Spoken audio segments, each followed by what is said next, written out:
So yesterday we dealt with till framing of the charge before the sessions judge. Today we'll deal with section 229 of the CRPC. Now there is much interlinking which is going on in a sessions trial and in generally in the warrants trial. I will tell you how to deal with that and what are the sections that you will keep in mind. Just in your Bayer Act, write the section number just right next to the appropriate sections that I'll tell you. So first we'll read conviction on a plea of guilt. See, in a criminal trial, there are 4 kinds of plea which can be taken. An accused can say, I have been previously acquitted or I have been previously convicted, or he can take a plea that he has been pardoned by the court. Fourth plea that he can take is that he can plead guilty to the offense. Pleading guilty to the offense simply means that accused does not want to enter defense and he in substantial terms admits all the ingredients of the offense of the charge that is alleged against him. So that is what plea of guilt is. Plea of guilt should not be confused with confession. Confession is a substantive evidence.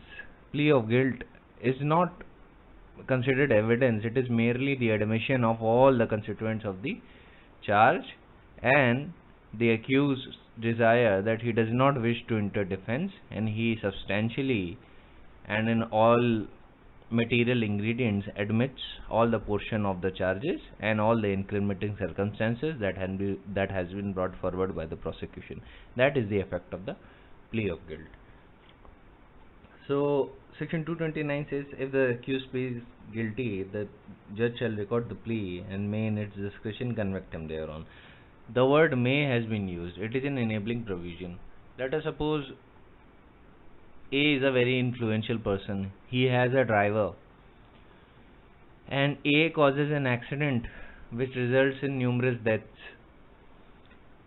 So rather than being personally responsible for as the law requires, A tells his driver that if you admit that you have committed this accident and that you are liable under the law for this accident, I will pay your family handsomely if you admit that before the court.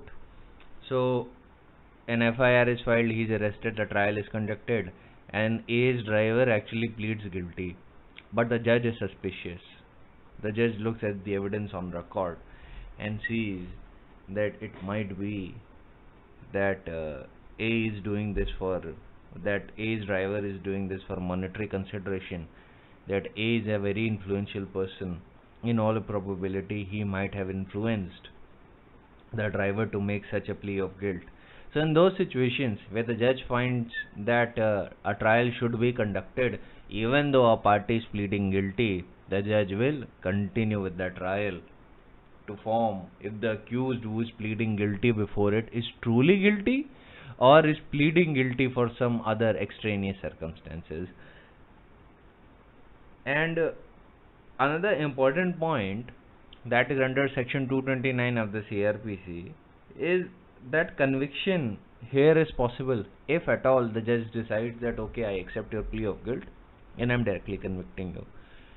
So conviction under sessions trial is under 2 sections. Under section 229 if the plea of guilt is accepted by the court, and under section 235 if after considering the matters of evidence of both prosecution and defense, the judge comes to a conclusion that the accused person is guilty. But always remember, merely because a person is pleading guilty before the judge is not bound to. The judge is not bound to accept the plea of guilt. Now you can use your own imaginations about the situations which may arise, like the judge is suspicious, like if the judge believes that the accused is self-accusing madman, अपने आप को accusation देता रहता है और जबकि इसने कुछ नहीं किया है, या the judge believes that the accused has been bribed by some real offender to accept the guilt on his behalf, This happens in the village side of India, in the rural India a lot, where the crime is committed by some influential person and the guilt is admitted by some person belonging to the lower economic group of the society, and because of that the real offender escapes the clutches of law. So this is why the legislature has given the judge this discretion that even though the accused pleads guilty before you, you have to record the plea, but you may convict. So recording of plea is essential, that you'll record, yes, the accused pleaded guilty before me, but the conviction is not mandatory. You may still reject the plea after recording it and say that I want the trial to be conducted. So section 230 says the date of the prosecution evidence. If the accused refuses to plead or does not plead or claims to be tried or is not convicted under section 229, the judge shall fix a date for examination of witness. So what are the situation? Refuses to plead, plead ही नहीं करता है, कोई plea नहीं लेता, or does not plead, or claims to be tried, or convicted under section 229, the judge shall fix a date for examination of witnesses. Whose witnesses? Prosecution witnesses. अभी defence के witness नहीं आएंगे सीन में, prosecution के witnesses पहले आएंगे. अभी इसमें इंटरलिंकिंग और कहाँ पे होगी? यू हैव टू नो कि how in the sessions trial evidence record कैसे होगा, डिमिनर ऑफ विटनेस कहाँ देखा जाएगा, 313B का एग्जामिनेशन कैसे होगा, एडजर्नमेंट इसकी स्टेज के बीच में किधर होगा. So all of these things are need to be kept in your mind कि सीआरपीसी को होलिस्टिकली जानने के लिए आप कभी किसी चैप्टर से कन्फाइंड मत होइएगा. इसके लिंक्स हमेशा किसी ना किसी और सेक्शन से जुड़ते हैं जो बहुत आगे या पीछे हो सकता है. So section 230 says if the accused refuses to plead, does not plead, claims to be tried or is not convicted under section 229, the judge shall fix a date for the examination of witness and may, on the application of the prosecution, issue process for compelling the attendance of any witness or production of any document or other thing. तो किसके लिए process issue कर सकता है during the trial session जज?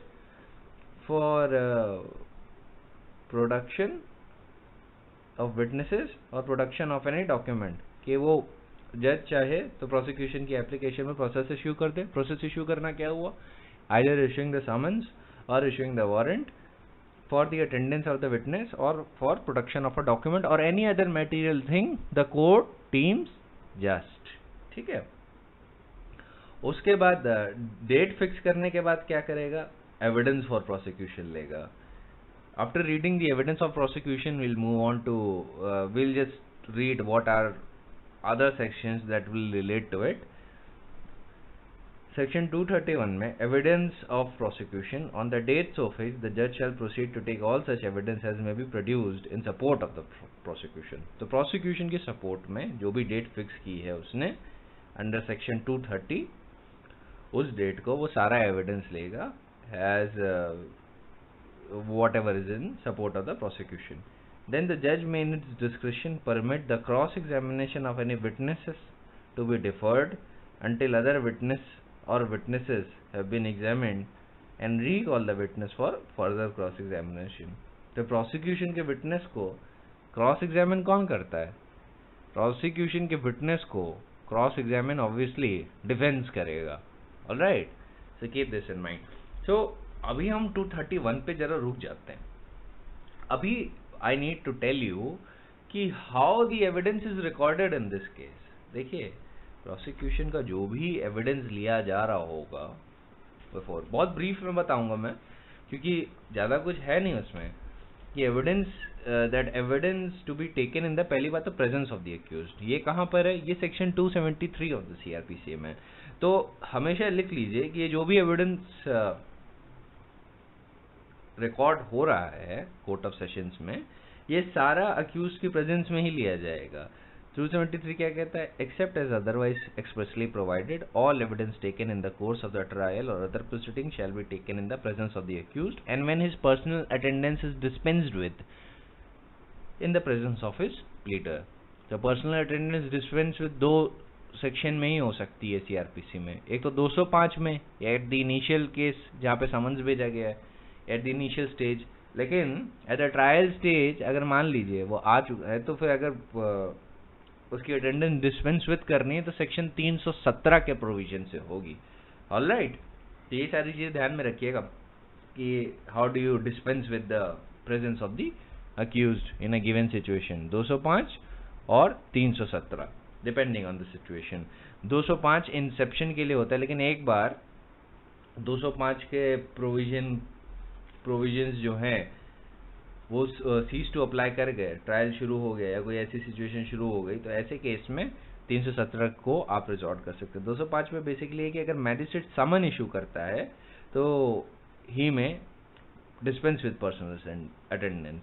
लेकिन जब trial चल रहा है कोर्ट ऑफ सेशंस में, late us suppose the trial is going on the court of session, तो ऐसे केस में अगर कोर्ट को लगता है कि उसकी पर्सनल प्रेजेंस जरूरी नहीं है, या अक्यूज्ड अगर कोर्ट में आ जाता है तो डिस्टर्ब करता है प्रोसीडिंग्स को, या अक्यूज्ड को प्रॉपरली एक प्लीडर ने रिप्रेजेंट किया है और ऐसे केस में उसकी पर्सनल अटेंडेंस रिक्वायर्ड नहीं है, तो किसी भी सब्सिक्वेंट स्टेज पे वो उसकी पर्सनल अटेंडेंस डिस्पेंस विद कर सकता है 317 में।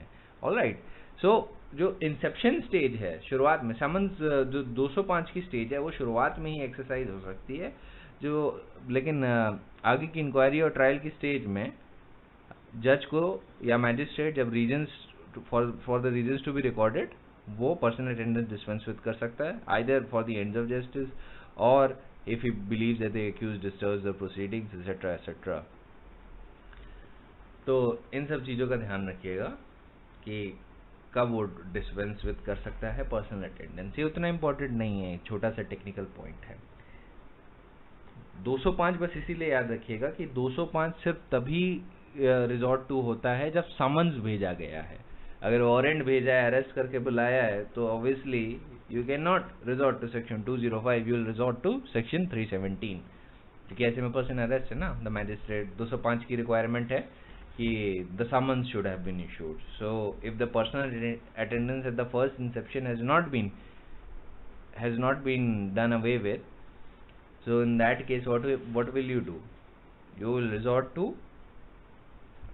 section 317 if at all the judge believes that it is necessary in the interest of justice.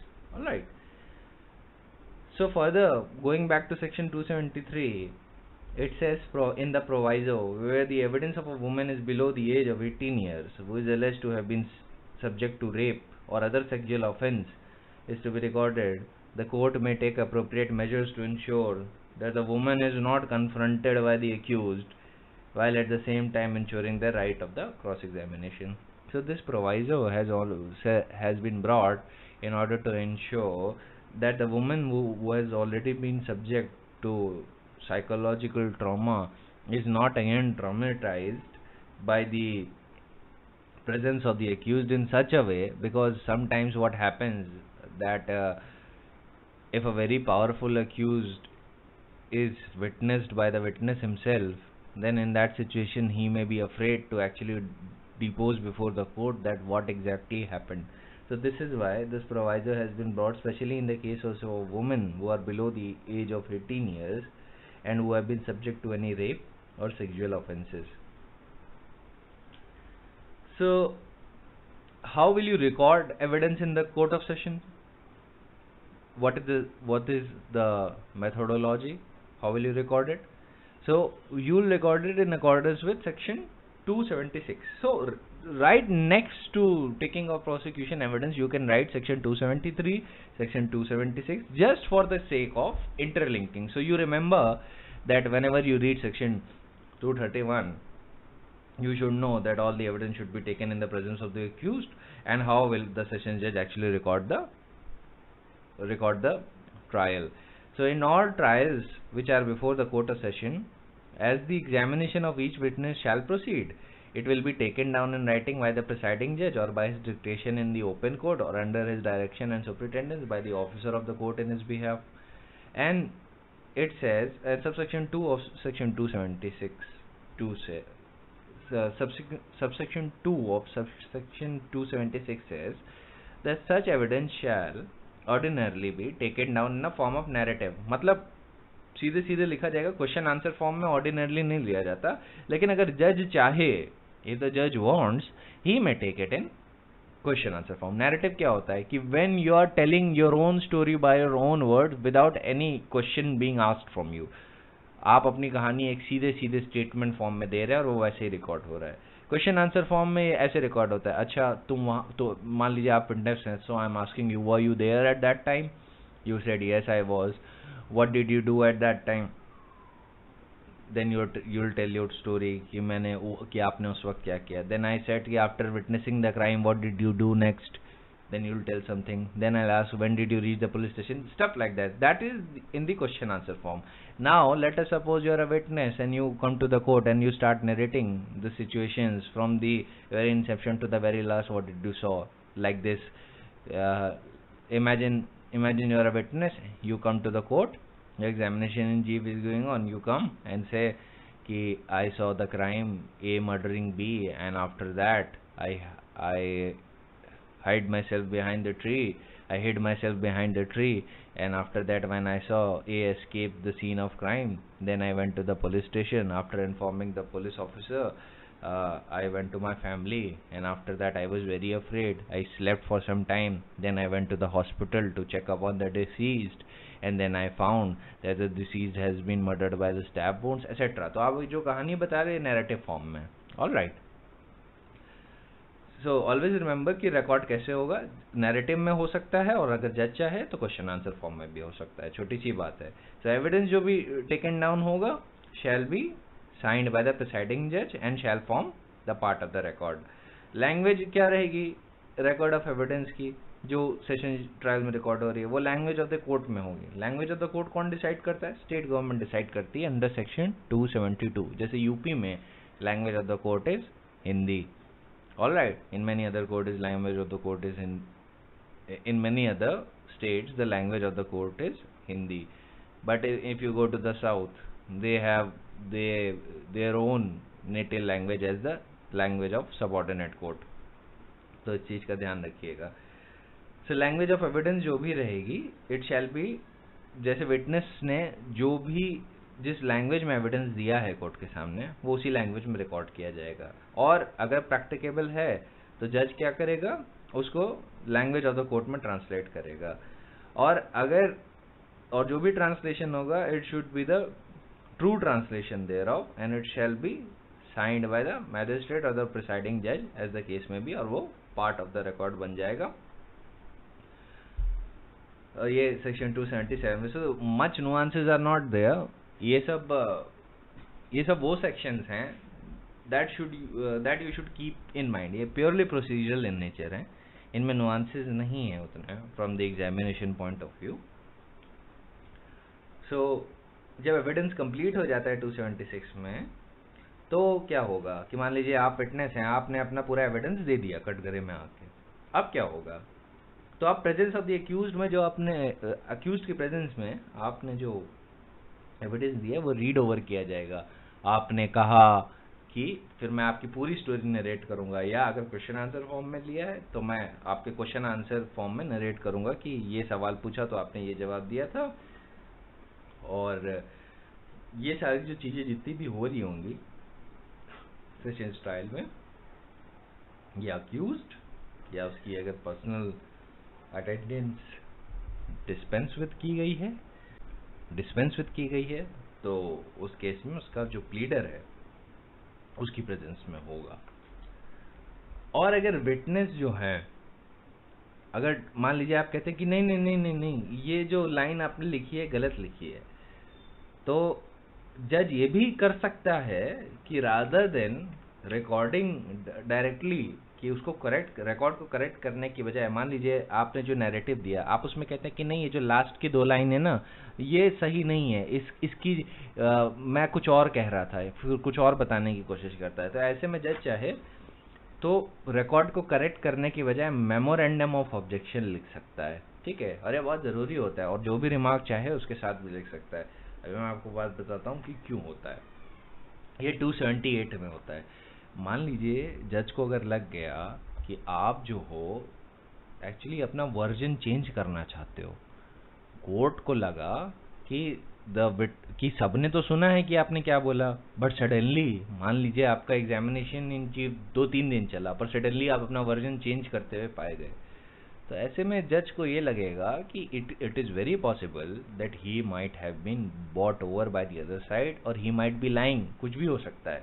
तो ऐसे केस में जज रिकॉर्ड को नहीं करेक्ट करेगा, चाहे तो कर सकता है, बट उसको अगर लगता है कि there is some ground for suspicion, because मैंने भी कि जज भी कहेगा कि मुझे तो याद है कि इसने पहले यही बोला था, एक एग्जैक्ट बात बोली थी, अब ये क्यों स्टेटमेंट को बता रहा है कि ये गलत है। तो ऐसे केस में जज उसको करेक्ट करने के बजाय ऑब्जेक्शन रिकॉर्ड कर सकता है और कोई भी रिमार्क रिकॉर्ड कर सकता है कि जज, और रिमार्क में क्या लिखेगा, जज को ये लगेगा कि I don't believe that the witness is entirely telling the truth, और I believe that the witnesses earlier statement was truth and he is trying to change it।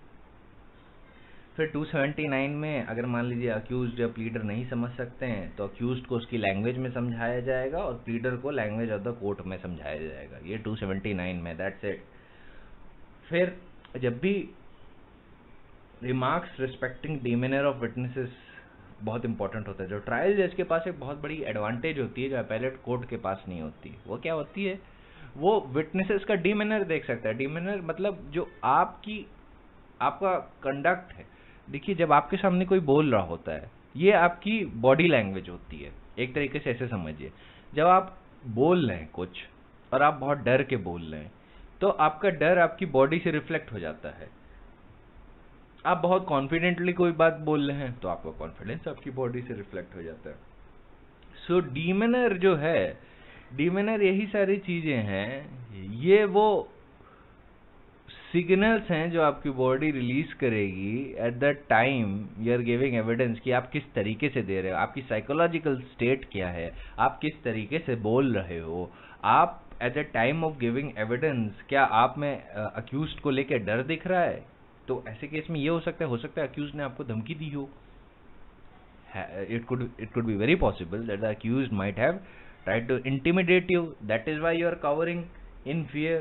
ये सारी सिचुएशन हो सकती हैं, तभी remarks for respecting demeanour of witnesses record करना trial जज पे एक मैंडेट है, जैसा कि उसे सही लगे। क्योंकि अपीलेट कोर्ट के पास एक बहुत बड़ी डिसएडवांटेज होती है कि वो डिमेनर ऑफ वो विटनेसेस को देख नहीं सकता, और क्योंकि वो विटनेसेस को देख नहीं सकता तो उसको ये नहीं पता कि विटनेस ने जो भी स्टेटमेंट दिया है वो किस साइकोलॉजिकल स्टेट में दिया है, उसकी क्या बॉडी लैंग्वेज थी, उसकी क्या हरकत थी, उसने कैसे किसी सिचुएशन पे रिएक्ट किया जब वो क्रॉस एग्जामिन हो रहा था।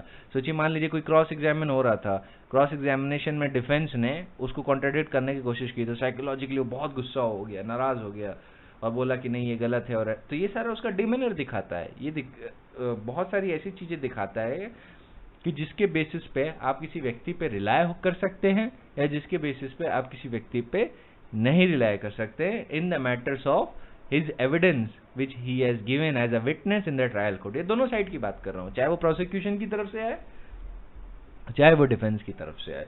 तो जो डिमेनर का रिमार्क्स रिस्पेक्टिंग डिमेनर जो रिकॉर्ड होते हैं, they are very important from the point of view of the trial जज। ये ट्रायल जज की सबसे बड़ी एडवांटेज है जो अपीलेट कोर्ट के पास नहीं होती है। ऑब्वियसली अगर मैं आपको दूर से कुछ टाइप करके दिखाऊं तो basically you will not feel any emotion from it. अगर आपको सिर्फ एक बेयर टेक्स्ट दिया जाए दूर से तो आपको कोई इमोशन नहीं दिखता उससे, लेकिन अगर आप आवाज सुन सकते हैं, अगर आप किसी को देख सकते हैं, तो आप उसकी साइकोलॉजिकल स्टेट भी देख सकते हैं और उसकी बॉडी लैंग्वेज भी देख सकते हैं, ये डिटरमाइन करने के लिए कि वो व्यक्ति किस स्टेट में है while he is telling you something। और इसके लिए you have to be very mature, तभी judges are expected to be very mature while recording demeanor of witness and they have to be very understanding about the psychological state। तो ये उन्हें छोटी छोटी चीजें रीड करना आना चाहिए व्यक्ति में, और ये एक्सपीरियंस से आता है।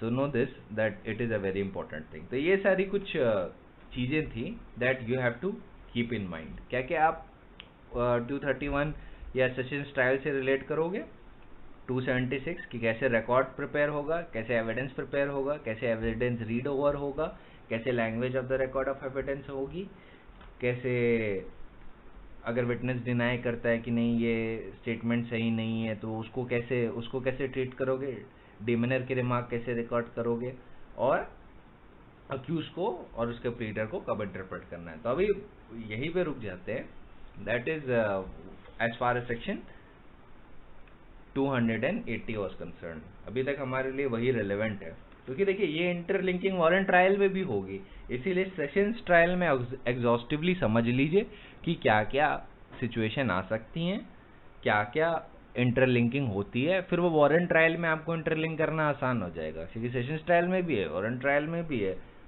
So it will be very easy for you. अब एक सेक्शन और आता है, तो आपने 231 के पास आपको अब तक लिख लेना चाहिए 276, 277 how the record will be prepared, ये इंटरलिंकिंग के पर्पस के लिए ध्यान रखिएगा। 231 के बाद की स्टेज जो आएगी वो आएगी 313 की, and 313 is a very important section. It is a very important section. It talks about power to examine the accused. It says in every inquiry or trial, for the purpose of enabling the accused to personally explain any circumstances. Personally मतलब अपनी personal capacity में, not through pleader. Pleader जो है accused के behalf पे ही बोलता है, ये बात सच है, लेकिन 313 में जो एग्जामिनेशन होगा वो प्लीडर नहीं कर सकता अक्यूज के बिहाफ पे, ये अक्यूज को पर्सनली एक्सप्लेन करना होगा। Accuse to explain any circumstances appearing in evidence against him, तो जो उसके खिलाफ जो प्रोसिक्यूशन ने, अभी तक हमने 231 पे रोक दिया था, 231 से आगे नहीं गए थे, क्योंकि 232 पे अगोटल की बात होती है, उसके बाद एंटरिंग अपॉन डिफेंस की स्टेज आएगी सेशंस ट्रायल में। सेशंस ट्रायल में एक स्टेज एक्विटल की पहले भी आती है अंडर 232, ये वारंट ट्रायल में नहीं दिखेगा, but this is in sessions trial, जहाँ पे मान लीजिए एविडेंस सारा कंसिडर करने के बाद भी कोई प्राइम ऑफिसर केस भी एस्टैब्लिश नहीं हो पा रहा और कोई केस नहीं एस्टैब्लिश हो पा रहा, in that case the sessions judge may acquit him under section 232, लेकिन that is besides the point। अभी हमें वहीं पे रोकना है जहाँ पे prosecution witness close हुआ था under 231। उसके बाद की स्टेज आती है 313 का एग्जामिनेशन होता है वहाँ पे। तो पहली जो सिचुएशन है वो कहती है कि may at any stage without previously warning to accused put such question to him as the court considers necessary।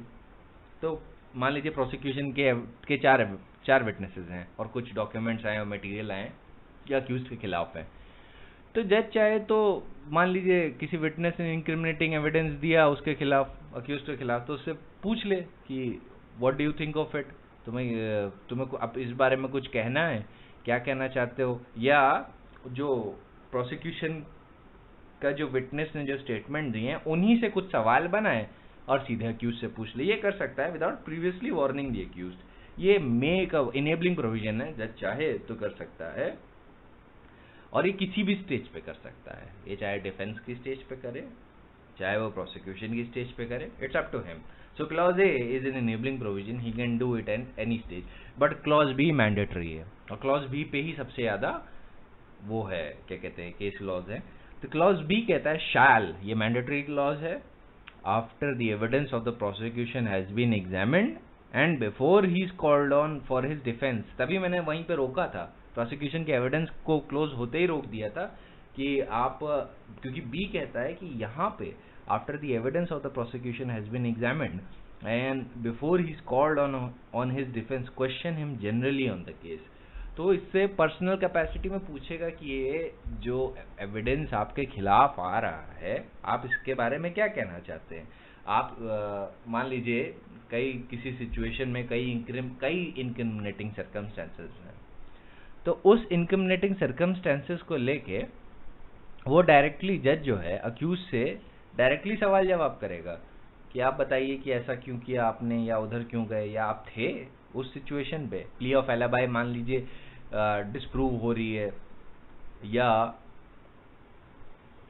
मान लीजिए एक आई विटनेस ने अक्यूज्ड को मर्डर करते ही देख लिया है, तो ऐसी सिचुएशन में जज पूछ सकता है कि आप उस घर पे थे जहाँ पे इसने आपको मर्डर करते देखा, कि अपनी पर्सनल कैपेसिटी में बताइए।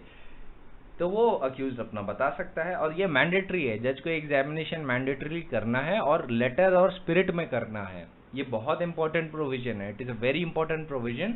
सो 313B's examination arrives immediately after the close of prosecution evidence, immediately शुरू हो जाता है। 313A तो आप किसी भी स्टेज पे कर सकते हो, पर बी का एग्जामिनेशन मैंडेटरी है, इसीलिए I stopped you and I said कि after 231 make a stop, right 313B next to it, क्योंकि 313B का एग्जामिनेशन नेक्स्ट स्टेज आती है। So, after the witness of the prosecution have been examined and before he is called on for his defense, question him generally on the case, provided that in a summons case where the court has dispensed with the personal attendance of the accused, it may also dispense with his examination under clause B. तो summons case का exception, क्योंकि summons case उतने severe होते नहीं, 2 साल से कम के होते हैं, 2 साल या 2 साल से कम के होते हैं। तो ऐसी सिचुएशन में आप 313B का एग्जामिनेशन डिस्पेंस कर सकते हो, but you can not do so in a warrant trial before the magistrate और अ सेशंस ट्रायल, ठीक है। और डिस्पेंसिंग का मतलब ये नहीं है कि आपको हर केस में डिस्पेंस विद ही कर देना है। यहाँ पे पर्सनल अटेंडेंस ऑफ द जो प्रोवाइजो है ये बड़े लिमिटेड स्कोप का है। 313B समन केस पे भी अप्लाई होता है, समरी ट्रायल पे भी अप्लाई होता है, वारंट ट्रायल पे भी अप्लाई होता है, सेशंस ट्रायल पे भी अप्लाई होता है। ये जो प्रोवाइजो है इसका स्कोप बहुत लिमिटेड है कि जब पर्सनल अटेंडेंस डिस्पेंस विद कर दी और जज को लगता है केस बहुत ट्रिवियल है, तो कोई कारण नहीं बनता उसको डिटेल्ड एग्जामिनेशन करने का अंडर 313B, तभी वो डिस्पेंस विद कर सकता है। And he has to record substantial reasons as to why he is dispensing with his personal attendance.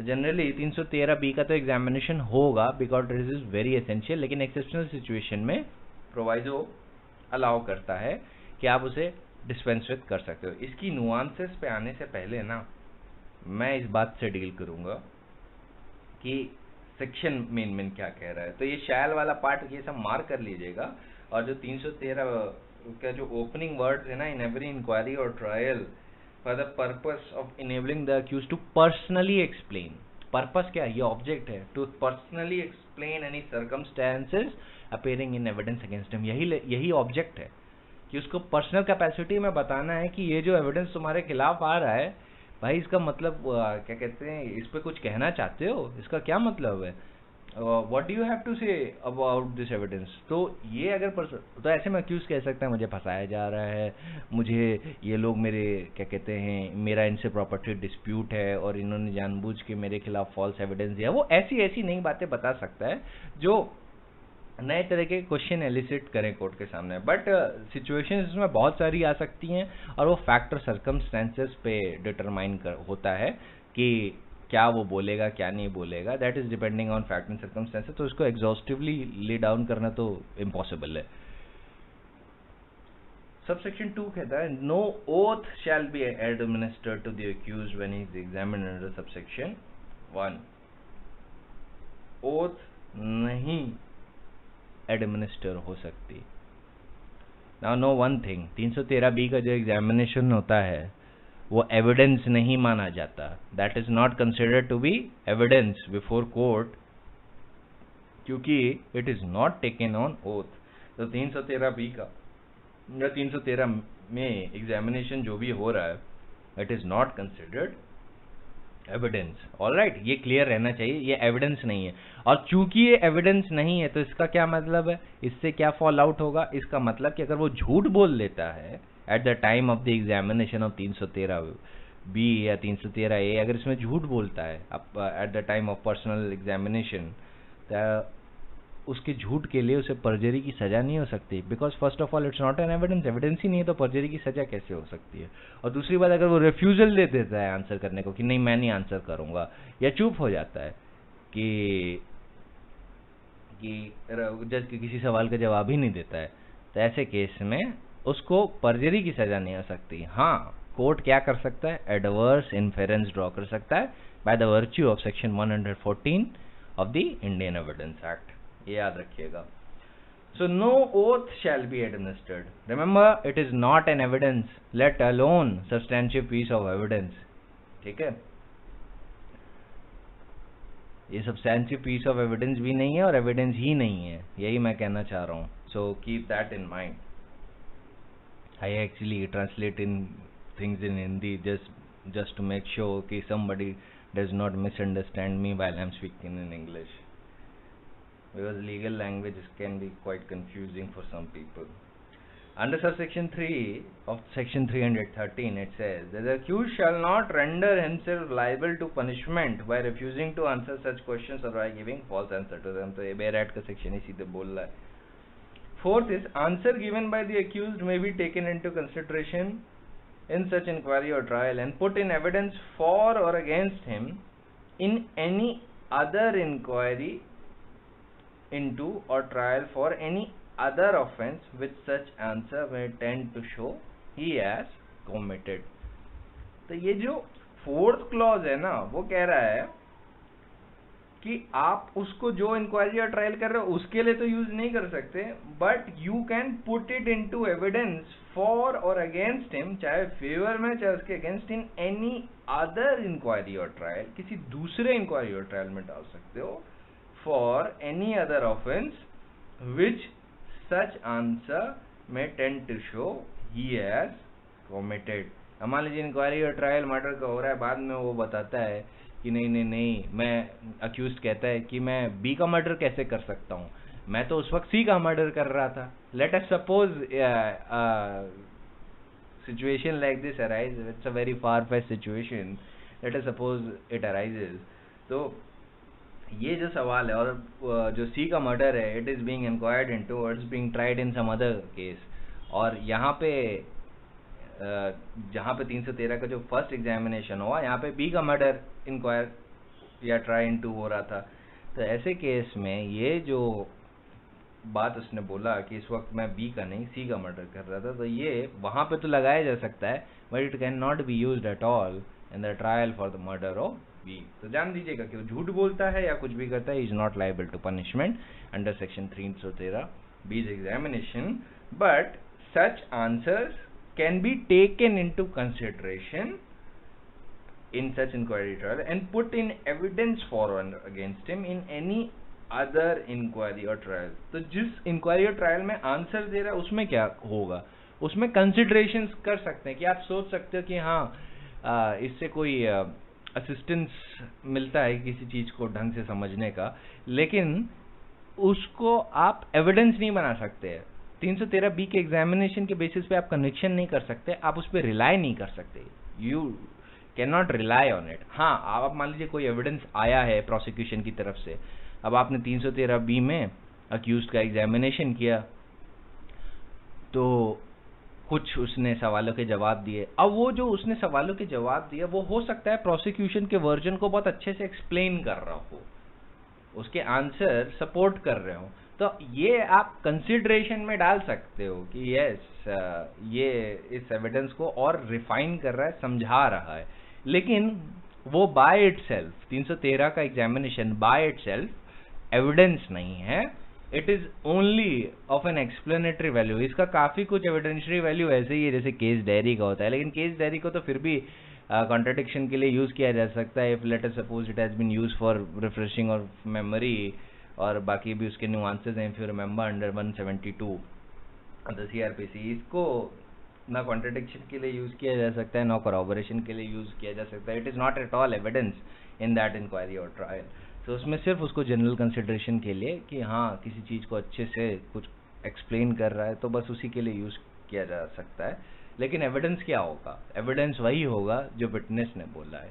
Alright, late us suppose prosecution witness की कोई सिचुएशन ढंग से एक्सप्लेन हो रही है, तो उसके लिए वो कंसिडरेशन में डाला जा सकता है, but by itself it has no probative force. कोई प्रोबेटिव फोर्स नहीं है 313 में, 313 के एग्जामिनेशन में. अब सेक्शन 5 क्या कहता है, court may take help of the prosecutor और defence counsel in preparing relevant questions which are to be put to the accused, and the court may permit filing of written statements by the accused as sufficient compliance of this section. तो public prosecutor और defence की भी help ले सकता है for framing such questions. Alright, तो अब मैं इसकी नुआंसेस पे सीधे आता हूँ. अभी तो मैं जनरली सेक्शन एक्सप्लेन कर रहा था. सेक्शन 313 ऑफ द सीआरपीसी, एक चीज का याद रखिएगा, it applies on all forms of trial including summons, summary, warrant trial और sessions trial. It is to be read with subject to the provision of section 205, जहाँ पे समन केस में वो डिस्पेंस विद किया गया है, तो अपीयरेंस डिस्पेंस विद किया गया है, तो you can dispense with the examination under 313B. और ये याद रखिएगा कि ये एविडेंस नहीं है, तो he can not be punished for perjury if the accused lies in the statement of section 313, and same is the case for his refusal to answer. Statement under section 313 is not a substantial evidence. तो purpose क्या है? अब now I'll deal with its nuances. What is the purpose of 313? The purpose of empowering the court to examine the accused under section 313 of the CRPC is to meet the requirement of the principle of natural justice or the ultram partem. This means that the accused may be asked to furnish some explanation as regards to the incriminating circumstances associated against him, and the court may take note of such explanation. In case of the circumstantial evidence, same is necessary to decide whether or not the chain of circumstances is complete. Circumstantial evidence में 313 का जो examination होता है ना, बहुत भारी wait रख सकता है. एविडेंस नहीं होता, लेकिन ये डिसाइड करने के लिए बड़ा इंपॉर्टेंट हो जाता है कि जो chain of circumstances to establish guilt of the accused वो बन रही है या नहीं बन रही है. So for that this examination and explanation is very necessary. इसका स्कोप और ऑब्जेक्ट क्या है? First is to establish a direct dialogue between the court and the accused, and to put very important incriminating pieces of evidence to the accused and grant him an opportunity to answer and explain. और second है to test veracity of the prosecution case. The examination of the accused जो 313 में होता है, ये कोई mere formality नहीं है. The questions put to the accused and answer given by him have a very great use. The scope of section 313 of the CRPC is wide and it is to be observed in letter and spirit. So आप क्या ध्यान रखेंगे कि जितने भी if you are a judge, you have to keep in mind that all the incriminating evidences that the prosecution has put against the accused, आप सबको लेके आप सवाल जवाब करेंगे accused से कि आप एक्सप्लेन करो कि ये क्यों है आपके खिलाफ, why is this, और इसको फॉर्मेलिटी की या मैकेनिकल मैनर में नहीं, उसको बहुत इंटरेस्ट लेके करेंगे. Because judge is not a mere mouthpiece of the prosecution. He is not an empire in the criminal proceeding. He is there to do justice. So as a god of justice who mounts on a silver throne, you have to make sure that you fulfill the responsibilities of the god. The god of judges को भगवान माना जाता है ना. He is considered as akin to God. So in that situation, you should be very sure that when you are put on that pedestal, then you should also deal with your responsibility in the most just manner possible. ठीक है, तो इसको ध्यान में रखिएगा.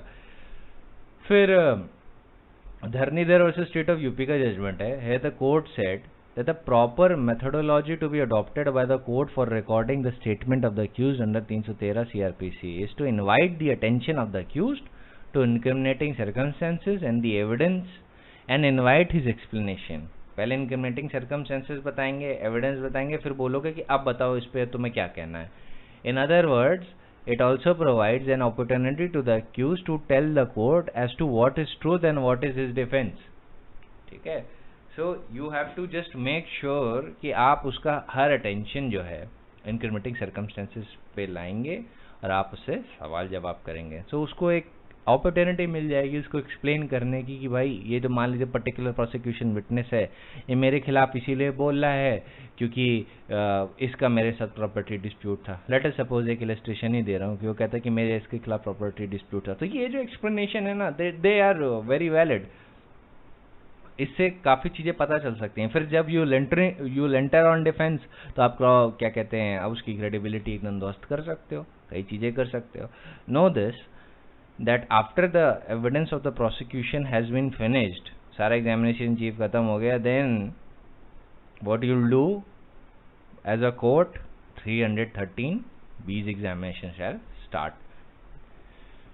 So next nuance that I'll deal with is that the court held that the state in Dehal Singh versus State of Himachal Pradesh, the court held since no oath is administered, therefore it is not treated as evidence within the meaning of Section 3 of the Indian Evidence Act. Section 313B casts duty upon the court to give opportunity to the accused to explain incriminating material against him. Personally, जो मैंने आपको mark करवाया था ना शुरुआत में, personally explain any circumstances appearing in evidence against him, इसका मतलब ही यही है कि जो आप एग्जामिनेशन करेंगे उसकी पर्सनल कैपेसिटी में उससे डिटेल्ड सवाल जवाब करेंगे, और ये अक्यूज से ही करेंगे, उसके प्लीडर से नहीं करेंगे. ऑलराइट. सो जो पर्सनली शब्द का यूज किया गया है ये दिखाता है कि it shows that the opportunity afforded to accuse to explain his stand on the incriminating circumstances is in addition, ये एडिशन में है to what his council would have already done by the way of cross examination. तो council ने तो already cross examine कर लिया होगा, but personally explain का मतलब ही यही है कि this is an opportunity to afforded to the accuse to explain in addition to what his council has done by the way of cross examination, to explain his circumstance personally. Therefore it would be very premature to examine the accused to explain personally any circumstance when he has not exhausted the opportunity to cross-examine witnesses. तो अगर defence ने cross examine नहीं किया है witnesses को, जो prosecution किया है, तो तब तक आपको 313A का एग्जामिनेशन थोड़ा होल्ड ऑफ कर देना चाहिए. बी का तो मैंडेटरी है कि जैसे ही खत्म हो गया, क्लोज ऑफ प्रोसिक्यूशन एविडेंस हो गया, it has been tested by the cross examination, then you are done, तब तो 313B का एग्जामिनेशन होगा. लेकिन जब आप पर्सनली उससे कोई सवाल जवाब थ्रू आउट द प्रोसीडिंग कर रहे हैं ना, तो इस बात का ध्यान रखिएगा कि जब तक क्रॉस एग्जामिनेशन नहीं हो जाता तब तक वेरासिटी, क्रॉस एग्जामिनेशन का पर्पस होता है to test the veracity of the witnesses who are giving evidence before the court, who are deposing before the court. तो ऐसे में उनकी वेरासिटी टेस्ट करने के लिए क्रॉस एग्जामिनेशन अगर ऑलरेडी उनकी क्रेडिबिलिटी गिरा देता है तो उसके लिए चीज़ें आसान हो जाती हैं. तो थ्रू आउट उसको पर्सनली मत पूछिएगा, पहले एक बार क्रॉस एग्जामिनेशन हो जाने दीजिए, उसके बाद आप उससे सवाल जवाब करिए टू एक्सप्लेन हिम पर्सनली. तभी 313B में जो लेजिस्लेचर है उसने ये जो स्टेज लगाई है कि मैंडेटरी एग्जामिनेशन जो आप करेंगे वो before you are called for defence, उससे पहले की स्टेज होगी. और 231 में क्या लिखा था?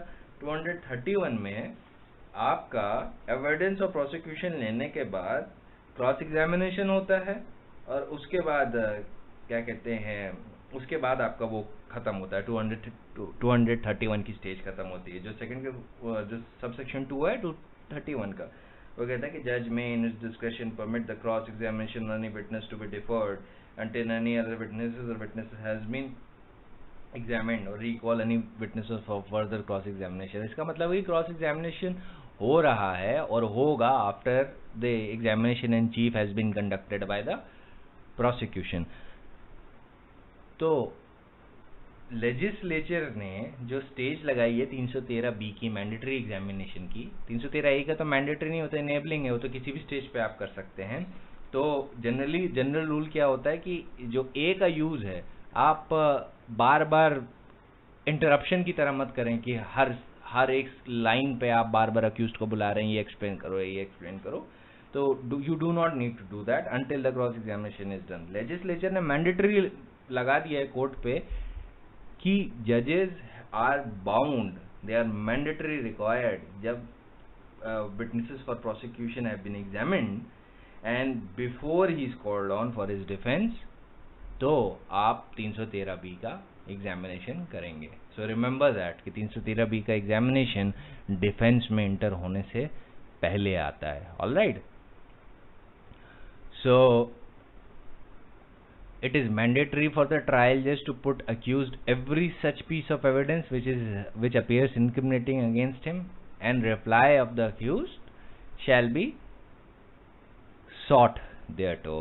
अब जो अपॉर्चुनिटी अक्यूज्ड को दी गई है 313B में, वो हो सकता है उसका यूज करे और हो सकता है उसका यूज ना करे. ये अक्यूज्ड का डिस्कशन है कि if he wants he can use that, if he doesn't want there is no requirement.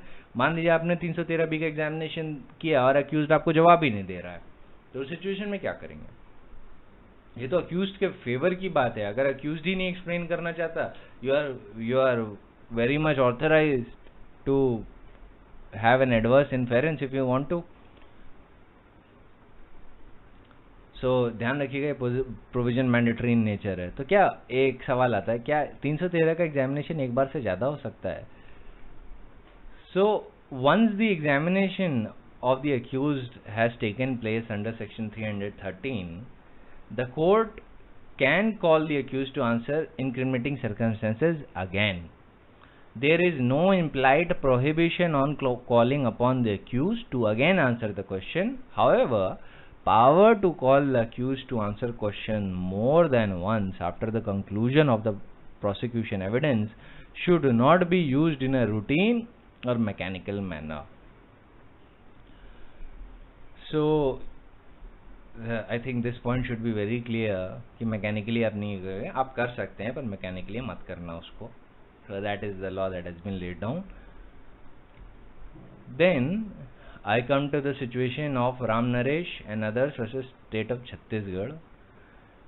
इसमें the Supreme Court actually held that in terms of section 313 of the CRPC, accused has freedom to maintain silence. Silence रह सकता है. He can keep quiet. He can refuse to answer. He whatever his discretion is. ये accused का discretion है, वो answer करना चाहता है या नहीं. The accused may choose to maintain silence or complete denial even when his statement under 313 CRPC is being recorded. Of course, but in this situation where he denies or refuses to answer, the court would be entitled to draw an inference, including an adverse inference, as may be permissible to it in accordance with law. तो ये जो inference draw करता है ना court, ये 114 Indian Evidence act में करेगा. All right. Right to a fair trial, presumption of innocence unless proven guilty, and the proof by the prosecution of its case beyond any reasonable doubt are the fundamentals of the criminal jurisprudence.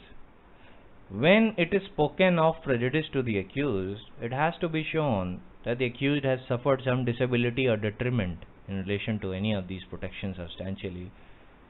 Such prejudice should also demonstrate that it has occasioned the failure of justice to the accused.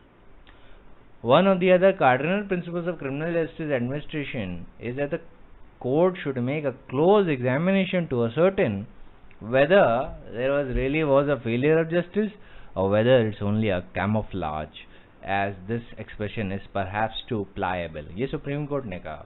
Basically, Supreme Court is also discussing about कि 313B का जो examination है, is it क्या कहते हैं, अगर वो ढंग से नहीं हुआ या नहीं हुआ तो क्या हर केस में विशिएट हो जाएगा? उसी पे डिस्कशन हो रहा है. I'll answer you कि होगा या नहीं होगा, but for now we'll just read the paragraph of the Supreme Court because it's very important. It is a settled principle of law that the obligation to put material evidence to the accused under section 313 of the CRPC is upon the court.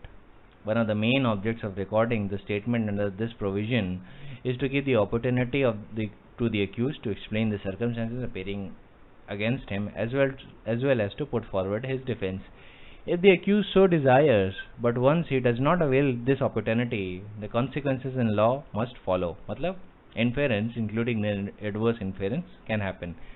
Where the accused takes the benefit of this opportunity, then his statement made under 313 CRPC, insofar as it supports the case of the prosecution, can be used against him in a given situation, not as an evidence. Evidence की तरह नहीं use होते, वो सिर्फ उसी की तरह use होंगे, क्या कहते हैं, to further add credibility weight to the evidence of the prosecution. ऐसे समझ लीजिए, evidence by itself नहीं होता ये, ठीक है. तो this was the law जो Ram Naresh versus state of Chhattisgarh 2001 में डिसाइड हुआ है, सुप्रीम कोर्ट ने हेल्ड किया था कि adverse inference you can draw, क्योंकि देखिए जब भी आप कोई लॉ में बात बोलते हैं ना, that has to be based on legal reasoning, और लीगल रीजनिंग दो फैक्टर्स से आ सकती है, लेजिस्लेटिव एनालिसिस या कोर्ट्स के जजमेंट, दो बेसिस पे ही आपकी लीगल रीजनिंग होती है. So whenever you are saying something ना, you have to always cite it back with the supreme court judgment. Exam में तो नहीं, but while you are arguing you have to. Exam में it is enough that you remember these general principles.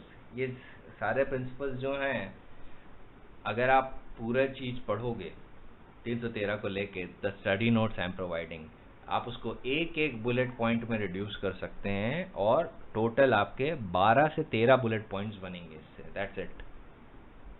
So this effort must be done, क्योंकि ये जो supreme court explain करता है, ये चीजें करता है, they are very essential for you to know. So एक केस में जो Basavaraj R Patil versus state of collector, state represented by collector, उसमें लिखा है it is necessary that in all cases that the accused must answer the question put to him under section 313B by personally remaining present in the court. Personally उसे present होना होगा, तभी word personal use हुआ है. However, if remaining present involves undue hardship and large expense, the court can dispense with such examination even in warrant cases after adopting a measure to comply with the requirements of section 313 CRPC in a substantial manner. तो कुछ cases में जो आपका court है वो dispense with कर सकता है, even in warrant cases, warrant trial के केसेस में भी वो डिस्पेंस विद कर सकता है if he wants to. Sessions trial is nothing more but an elaborate version of a warrant trial. इससे ज्यादा वो कुछ नहीं है. It is just an elaborate version of a warrant trial. That is what the sessions trial is in essence. So Supreme Court Basavaraj versus state के case में कहता है कि अगर प्रेजेंट होने में अनड्यू हार्डशिप होती है, लार्ज एक्सपेंसेस होते हैं, तो कोर्ट 313 का एग्जामिनेशन लार्जर इंटरेस्ट को देखते हुए डिस्पेंस विद कर सकता है, even in the case of warrant cases. Alright. For this, लेकिन ये कब होगा? Accused must be required to file before court an application with an affidavit sworn in by him with the prayer that he may be allowed to answer questions without his physical presence in the court on account of all justifiable exigencies. तो इसके लिए affidavit देना होगा accused को, और उसको ये भी बताना होगा कि किस कारण से वो कोर्ट नहीं आ सकता. उसका एग्जामिनेशन आप उसकी बिना फिजिकल प्रेजेंस के ही कर लीजिए. तो वीडियो कॉन्फ्रेंसिंग हो सकती है, या there are many other methods. The application and the affidavit of the accused must also contain the narration of undue hardship and large expenses, the assurance that no prejudice would be caused to him by dispensing with his personal presence, and undertaking that he would not take any grievance on that score at the later stage of the case. ये करनी जरूरी है. क्यों जरूरी है? क्योंकि 313B का जब एग्जामिनेशन नहीं होता है तो अक्यूज्ड हमेशा ये पॉइंट ले सकता है कि I was prejudiced because this examination did not happen. तो ऐसे केस में जब वो खुद ही डिस्पेंस विद कराना चाह रहा हो अपनी पर्सनल प्रेजेंस और खुद ही अपीयर नहीं करना चाह रहा हो, तो एफिडेविट में उसको ये भी लिखना होगा कि आगे चल के you will not say that the prejudice has been caused to you by dispensing with your personal presence. आगे जाके आप बैकग्राउंड नहीं लेना, और ना आप ले सकते हो once you resort to this provision of dispensing with your personal attendance in case where large amount of expenses are involved or undue hardship is involved. Let us suppose that the accused is a resident of Europe. वो कहता है कि आने में बहुत पैसा लगेगा, आप मुझे वीडियो कॉन्फ्रेंसिंग से मुझे इंक्वायर कर लीजिए. लेट अस कई सिचुएशन आ सकती हैं. सो undue hardship, exigencies of the situation और फैक्टर सर्कमस्टेंसेस डिटरमाइन करेगा क्या होगा क्या नहीं होगा. So always keep your mind very fertile regarding it कि क्या क्या हो सकता है depending on the scenario, but ये फैक्टर सर्कमस्टेंसेस जैसे आएंगे उस पर हार्डशिप डिसाइड होगी या एक्स्ट्रा एक्सपेंसेस डिसाइड होंगे। अब अक्यूज मान लीजिए यूएस में रह रहा है और उसका एग्जामिनेशन हो रहा है तो उसे आने जाने में बहुत एक्सपेंसेस हो सकते हैं, लेकिन अगर पर्सन मान लीजिए दिल्ली की कोर्ट इंक्वायर कर रही है और वो बिहार में रह रहा है, so I don't think that will be considered at any stretch of the imagination as undue hardship. ऐसे केस में court will demand his personal presence, पर in rare circumstances court may even rule कि हाँ ये undue hardship है when the party is that poor कि वो daily travelling नहीं अफोर्ड कर सकती, let alone travelling inter state. तो ऐसे केसेस में वो हो सकता है ऐसा करे। ये फैक्टर सर्कमस्टेंसेस का डिटर्मिनेटिव क्राइटेरिया है। So in K Anbazhagan versus superintendent of police, ये लॉ रिइटरेट हुआ जो मैंने अभी आपको बताया। As a general rule the accused must answer the question put to him under section 313(1)(b by personally remaining in presence, but in exceptional circumstances of undue hardship and large expenses the general rule of personal appearance can be dispensed with। तो you could see that the Basavaraj R Patil का जो case जिसने ये situation establish की वो it is a settled law and it is being followed by the courts throughout। So what is the next thing? देखिए, while you are examining a person under section 313, ये sufficient नहीं होगा compliance का with this section कि अगर बहुत सारे facts alleged किए गए प्रोसिक्यूशन के साइड पे तो आपने सीधे सीधे एक घुमा फिरा के सवाल पूछ लिया सबको मिला जुला के सीधे कि हाँ प्रोसिक्यूशन के केस पे क्या कहना है। ऐसे नहीं सवाल पूछेंगे आप सिंपल भाषा में सेपरेटली अलग अलग जितने भी इंक्रिमिनेटिंग सर्कमस्टेंसेस उसके अगेंस्ट आए हैं उनको लेके अलग सवाल करेंगे। कि जैसे मान लीजिए नाइफ रिकवर हुआ तो आप पूछेंगे कि ये नाइफ है तुम्हारे पास से कैसे रिकवर हुआ, ये बताओगे कि तुम्हारे डिस्कवरी स्टेटमेंट में how is this knife was recovered. दूसरा, अगर विटनेस आके बोलता है कि I saw the accused disposing of the dead body, तो आप ये पूछ सकते हो कि बी क्यों कह रहा है तुम्हारे खिलाफ कि तुमने डेड बॉडी को डिस्पोज ऑफ किया है, which is the subject of murder trial, ऐसा क्यों किया तुमने। तो ये जो मटेरियल सर्कमस्टेंसेस है ना, they have to be put forward separately and independently, और इतनी सिंपल भाषा में आपको पूछना है कि एक इलिटरेट आदमी भी समझ जाए और उसको अंडरस्टैंड कर ले। आप उसको कभी ऐसे नहीं पूछ सकते कि मान लीजिए अगर पर्सन हिंदी भी ढंग से नहीं जानता तो आप सीधे ब्रिटिश एक्सेंट में इंग्लिश में बोल दिए what do you think about the situation of the prosecution case that has been arranged against you. ऐसे आप नहीं पूछ सकते। इन दिस सिचुएशन अक्यूज को कुछ समझ ही में नहीं आएगा कि पहली बात तो आप क्या बोल रहे हो, और दूसरी बात एक जनरल सवाल पूछना कि what is the prosecution case, what do you have to say about the prosecution case. इसमें तो अक्यूज को यही नहीं पता चल रहा ना कि क्या पर्टिकुलर चीज पे आप उससे सवाल पूछना चाहते हो। सो जनरल सवाल नहीं होने चाहिए, पर्टिकुलर सवाल होने चाहिए, putting fourth each material circumstance which is intended to be used against him। तो क्वेश्चनिंग बहुत फेयर होनी चाहिए और इतनी सिंपल होनी चाहिए कि एक इलिटरेट व्यक्ति भी समझ सके। ठीक है, this is very important, you should always keep in mind. So ये फेयर ट्रायल का पार्ट है, ये भी मैं आपको बता चुका हूँ। और जो ये इंपॉर्टेंट है कि when you record the statements तो फुली रिकॉर्ड करेंगे आप, वो मेमो में नहीं, मेमो फॉर्म में नहीं रिकॉर्ड कर सकते, आप एक एक शब्द रिकॉर्ड करेंगे what ever the accused has said. You can not record a memorandum in this stage. ठीक है,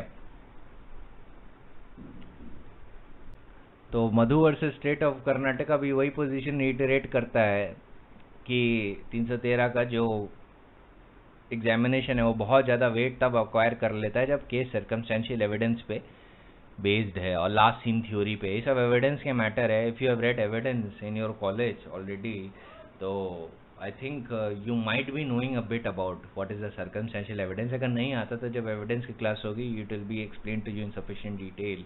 और लास्ट सीन थ्योरी क्या होती है? लास्ट सीन थ्योरी बेसिकली वो होती है कि जब अक्यूज्ड और डिसीज जब लास्ट में एक साथ देखे गए थे और उसके बाद डिसीज की जो आदमी मरा है उसकी सिर्फ लाश मिली, तो लास्ट सीन थ्योरी पे केस अगर बेस्ड होता है तो ये माना जाता है कि it is in all probability कि हो सकता है कि अक्यूज ने ही मारा हो, अगर वो बड़ा शॉर्ट ड्यूरेशन में. अगर बहुत लॉन्ग ड्यूरेशन में है तो लास्ट सीन थ्योरी उतना वेट नहीं अटैच करती. But this is primarily a matter of evidence. तो इन 313 का जो एग्जामिनेशन है वो सर्कमस्टेंशियल एविडेंस में बहुत वेट एक्वायर कर लेता है, specially in the cases of last seen together theory. और उस केस में जो एक्सप्लेनेशन अक्यूज देता है can be used to give a probative value to the prosecution case और द डिफेंस केस. और ये जो एविडेंसेस हैं, ये जो स्टेटमेंट्स हैं जो 313 में दिए जाते हैं, ये बाय इटसेल्फ नहीं कंसिडर होते. ये बस एक सफिशिएंट वेट अटैच कर सकते हैं प्रोसिक्यूशन केस को या डिफेंस केस को. ये बस इतना ही कर सकते हैं. इसको आइसोलेशन में आप कंसिडर नहीं कर सकते. तो यही in Madhu versus state of Karnataka में सुप्रीम कोर्ट भी यही बोलता है कि the court must take note of such explanation even in the case of circumstantial evidence and decide whether or not the chain of circumstances is complete. ठीक है. So next we come to Sanatan Naskar versus State of West Bengal. तो यहाँ पे supreme court बोलता है that the court may rely on a portion of a statement of the accused and find him guilty in consideration of other evidence against him led by the prosecution. तो एक portion को देख सकता है और हो सकता है कि जो अक्यूज ने स्टेटमेंट जो दिया है वो प्रोसिक्यूशन के विटनेस को ही सपोर्ट कर रहा है, तो हो सकता है कि वो प्रोसिक्यूशन की क्रेडिबिलिटी जज की नज़र में बढ़ जाए. ऐसे केस में it is very open for the judge to convict such accused. But statement under 313 भी isolation में consider नहीं किए जाएंगे. conjunction with the evidence that has been given by the prosecution or defense उसके साथ देखे जाएंगे. उसको isolation में आप consider नहीं किए जा सकते क्योंकि by itself 313 का statement is not an evidence. क्यों evidence नहीं? It is not given on oath. However, it should be borne in mind, if the statements given are false, then the court is entitled to draw an adverse inference and pass consequential orders as the case may be in accordance with law. फिर conviction कभी भी based नहीं हो सकता on the statement of accused under 313 CRPC. ये भी सनातन नस्कर में ही supreme court ने बोला था. In Rafiq Ahmad versus State of UP, Supreme Court says that it is true that the statement under 313 CRPC cannot be sole basis of conviction of the accused, but it is a relevant consideration for the courts to examine, particularly when the prosecution has otherwise been able to establish the chain of evidence. Chain of evidence किन cases में? Circumstantial evidence के cases में. So adverse inference against the accused. Adverse inference against the accused हो सकता है. This point has been dealt with by a numerous judgment.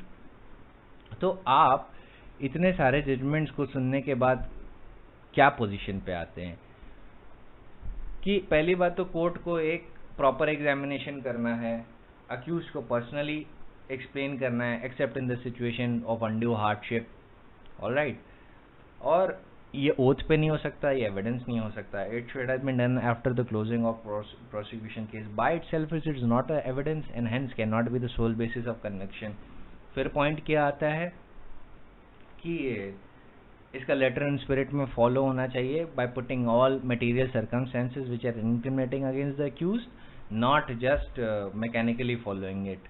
ठीक है. और it should be in a very simple language that even an illiterate person should be able to understand it. ये point हो गया. तो ये जनरल पॉइंट्स हैं जो आप याद रखिएगा. और बाकी आई हैव स्टडी नोट्स में इतने सारे मैंने आपको केस लॉज प्रोवाइड किए हैं 313 में कि 313 की तो पूरी सिचुएशन खत्म हो गई है. Nothing else is left in it.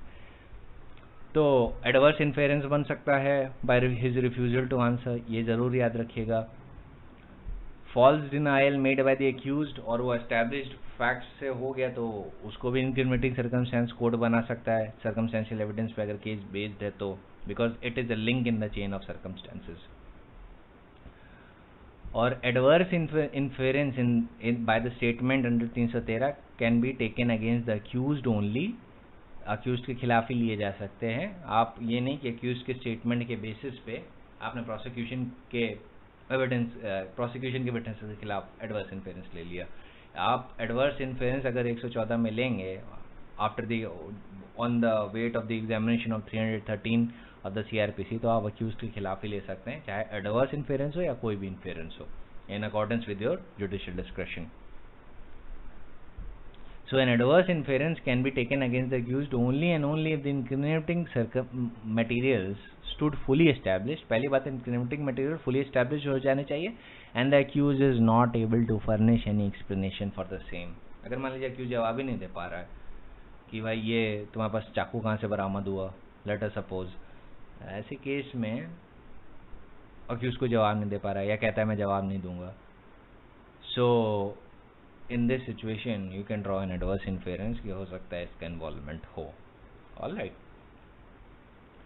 Statement of the co-accused under section 313 CRPC cannot be used against the main accused for obvious reasons that the accused has no opportunity to cross-examine co-accused। ये बात याद रखिएगा कि जो co-accused है उसका जो statement है वो कभी भी क्या कहते हैं मेन अक्यूज्ड के खिलाफ नहीं हो सकता, बिकॉज एक को अक्यूज दूसरे को अक्यूज को cross examine as a general rule नहीं कर सकता। This is again a matter of evidence because that is dealt with sufficiently by section 30 of the Indian Evidence Act. फिर हम आते हैं Rajkumar versus state of Rajasthan पे। यहाँ पे court observe that no matter how weak the evidence of the prosecution may be, it is the duty of the court to examine the accused and seek his explanation as regards to the incriminating material surfaced against him. The court also observed that the circumstances which are not put to the accused in his examination under section 313 CRPC cannot be used against him and have to be excluded from consideration. एक काफी rigorous position supreme court ने establish कर दी, बोला कि जो भी circumstances आपने accused को ढंग से आपने नहीं पूछा तो आप फिर आगे उसके रिफ्यूजल टू आंसर से आप इनक्रिमिनेटिंग सर्कमस्टेंसेस नहीं कर सकते। आप ये नहीं कह सकते कि अक्यूज ने इस बारे में कुछ नहीं बोला और आपने एडवर्स इन्फेरेंस का मेक आउट कर लिया, क्योंकि आपने सवाल ही नहीं पूछा था उस मटेरियल इनक्रिमिनेटिंग सर्कमस्टेंसेस से। तो ध्यान रखिए, एडवर्स इन्फेरेंस करने से पहले you have to put that question और फिर आपको देखना होगा कि उसका जो आंसर दिया है वो तो फॉल्स है या आंसर दिया ही नहीं या वो साइलेंट रहा, डिपेंडिंग ऑन द सिचुएशन।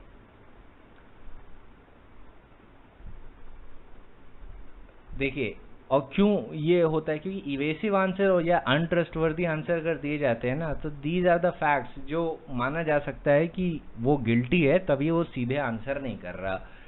लेकिन Sher Singh versus state of Haryana में ये क्लैरिफाई किया था कि refusal to answer any question put to the accused in relation to any evidence that may have been presented against him by the prosecution, और accused ऐसे case में evasive या अनसेटिस्फैक्टरी answer देता है तो सिर्फ इसी बात पे उसका कन्विक्शन नहीं रिकॉर्ड हो सकता। The burden is cast upon the prosecution to prove his case beyond reasonable doubt and the statements under 313 assume significance to the extent that the accused may cast some incredulity on the prosecution version। मतलब credibility prosecution version की हो सकता है थोड़ी बहुत affect कर दे by his statements। अगर ये उसके benefit के लिए use करता है तो ठीक है, नहीं करता है तो वो अपने ही benefit में एक provision जानने दे रहा है। So now I have dealt with the issue कि every inculpatory material को उसके सामने लाना चाहिए और उसका क्या स्टेज होगा। हाँ, now I have to tell you कि क्या इफेक्ट होगा, कि क्या ट्रायल विशिएट हो जाएगा अगर 313 का नॉन एग्जामिनेशन 313B में एग्जामिनेशन नहीं हो पाएगा, क्योंकि ये शायद शब्द का यूज है, द मैंडेटरी प्रोविजन है। तो इस पे बहुत अच्छा जजमेंट है, Shivaji versus state of Maharashtra 1973। इसमें कोर्ट ने कंसिडर किया था डायरेक्टली कि what is the fall out of the omission to put a question to the accused on a vital circumstances appearing against him, and the court has held that the appellate court can question the counsel for the accused as regard to the circumstances omitted to be put to the accused as held as under. अब क्या उन्होंने बोला मैं बताता हूँ. It is trite law that nevertheless fundamental that the prisoner's attention should be drawn to every inculpatory material so as to explain it. This is the basic fairness in the criminal trial. This area अगर ये नहीं follow किया गया तो ये हो सकता है कि मिसकैरेज ऑफ जस्टिस करे, पर ये मिसकैरेज और प्रेजुडिस का जो पार्ट है ना, ये अक्यूज को एस्टैब्लिश करना है. ये क्या कहते हैं, ऑटोमेटिकली कोर्ट नहीं अराइज कर सकता.